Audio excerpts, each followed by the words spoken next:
Birdie Hanuman ക്ഷേത്രം പുരിയിലെ കടൽ തീരത്തിന് അടുത്തായി ചക്രതീർത്ഥ റോഡിലാണ് ഈ ക്ഷേത്രം സ്ഥിതി ചെയ്യുന്നത്.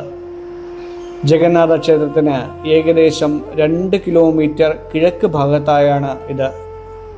കടലിൽ നിന്നും പ്രളയത്തിൽ നിന്നും നഗരത്തെ സംരക്ഷിക്കുന്ന കാവൽക്കാരനായാണ് ഇവിടുത്തെ ഹനുമാനെ ഭക്തർ കാണുന്നത്.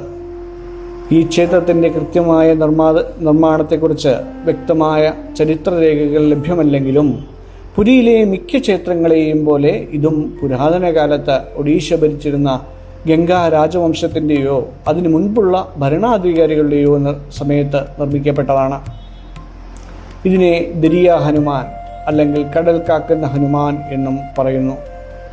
ബേഡി എന്ന വാക്കിന് ഒഡിയ ഭാഷയിൽ ചങ്ങല എന്നാണ് അർത്ഥം വരിക.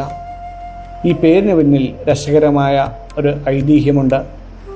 പുരാതന കാലത്ത് പുരി നഗരം സമുദ്രതീരത്തോട് വളരെ അടുത്തായിരുന്നു. സമുദ്രദേവനിടയ്ക്ക് വലിയ തിരമാലകളിലൂടെ നഗരത്തിലേക്ക് ഇരച്ചു കയറുകയും ജഗന്നാഥ ക്ഷേത്രത്തിന് നാശനഷ്ടങ്ങൾ വരുത്തുകയും ചെയ്തിരുന്നു. ഭക്തർക്ക് ഇത് വലിയ ബുദ്ധിമുട്ടായി മാറി. തൻ്റെ ക്ഷേത്രത്തെയും ഭക്തരെയും സംരക്ഷിക്കുവാൻ ഭഗവാൻ ജഗന്നാഥൻ ഹനുമാനെ നിയോഗിച്ചു. കടൽ തീരത്ത് കാവൽ നിൽക്കാനും സമുദ്രം കരയിലേക്ക് കടക്കാതെ നോക്കുവാനുമായിരുന്നു ഹനുമാൻ നൽകിയ കൽപ്പന. ഹനുമാൻ ഭക്തിപൂർവ്വം തൻ്റെ ജോലി നിർവഹിച്ചു പോന്നു. എന്നാൽ രാത്രികാലങ്ങളിൽ പുരിനഗരം നിശബ്ദമാവുമ്പോൾ ഹനുമാൻ തൻ്റെ പ്രിയപ്പെട്ട ശ്രീരാമനെ കാണാൻ അതിയായ ആഗ്രഹം തോന്നുമായിരുന്നു. ജഗന്നാഥൻ സാക്ഷാത് ശ്രീകൃഷ്ണനാണെങ്കിലും ഹനുമാന്റെ ഹൃദയത്തിൽ അപ്പോഴും രാമരൂപമായിരുന്നു. ചില രാത്രികളിൽ ഭഗവാൻ ജഗന്നാഥൻ ഉറങ്ങിക്കഴിഞ്ഞു എന്ന് കരുതി ഹനുമാൻ ആരും കാണാതെ അയോധ്യയിലേക്കോ കാശിയിലേക്കോ പറന്നു പോകും. അവിടെ രാമനാമം ജപിച്ച് സമയം ചിലവഴിച്ച് പുലർച്ചെയാകുമ്പോഴേക്കും തിരികെ പുരിയിലെ തൻ്റെ കാവൽപുരയിലെത്തും. ഹനുമാൻ സ്ഥലത്തില്ലാത്ത ഈ ഇടവേളകളിൽ സമുദ്രദേവൻ ഈ അവസരം മുതലെടുത്തുകൊണ്ട് സമുദ്രദേവൻ പുരി നഗരത്തിലേക്ക് ഇരച്ചു കയറുന്നു. ഹനുമാൻ പോയി കഴിഞ്ഞാൽ കടൽ വലിയ തിരമാലകളോടെ ഇരച്ചു കയറുകയും ക്ഷേത്ര പരിസരത്തെ ഉപ്പുവെള്ളത്തിൽ മുക്കുകയും ചെയ്യുമായിരുന്നു. ഇത് ഭക്തർക്കും ക്ഷേത്രത്തിലെ പൂജാരിമാർക്കും വലിയ ബുദ്ധിമുട്ടായി. ഒരിക്കൽ ഹനുമാനില്ലാത്ത സമയം കടൽ വെള്ളം ക്ഷേത്രത്തിൻ്റെ അകത്തളം വരെ എത്തിയ സമയത്ത് ഭഗവാൻ ജഗന്നാഥൻ ഇതറിഞ്ഞു. ഹനുമാൻ എവിടെ പോയി എന്ന് ഭഗവാൻ അന്വേഷിച്ചു. ഹനുമാന്റെ രഹസ്യയാത്രകൾ മനസ്സിലാക്കിയ ഭഗവാൻ അദ്ദേഹത്തെ തിരികെ വിളിച്ചു. ഹനുമാന് തിരികെ എത്തിയപ്പോൾ ഭഗവാൻ പറഞ്ഞു, നീ നിന്റെ കടമയിൽ നിന്നും വീഴ്ച വരുത്തിയിരിക്കുന്നു.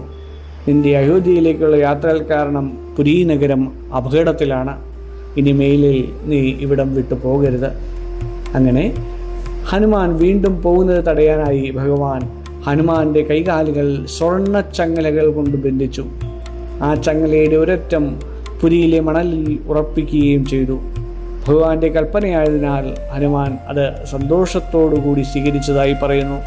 അന്നു മുതൽ ഹനുമാൻ അവിടെ ബന്ധിതനായി കാവൽ നിൽക്കുന്നു എന്നാണ് ഭക്തരുടെ വിശ്വാസം. ഇവിടുത്തെ ദർശന സമയങ്ങൾ സാധാരണയായി രാവിലെ 6 മുതൽ വൈകുന്നേരം 9 മണി വരെയാണ്.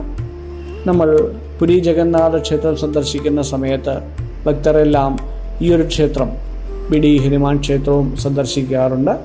ക്ഷേത്രത്തിന് ഏകദേശം 2 കിലോമീറ്റർ കിഴക്ക് ഭാഗത്തായിട്ടാണ് ഈ ക്ഷേത്രം സ്ഥിതി ചെയ്യുന്നത്. നന്ദി.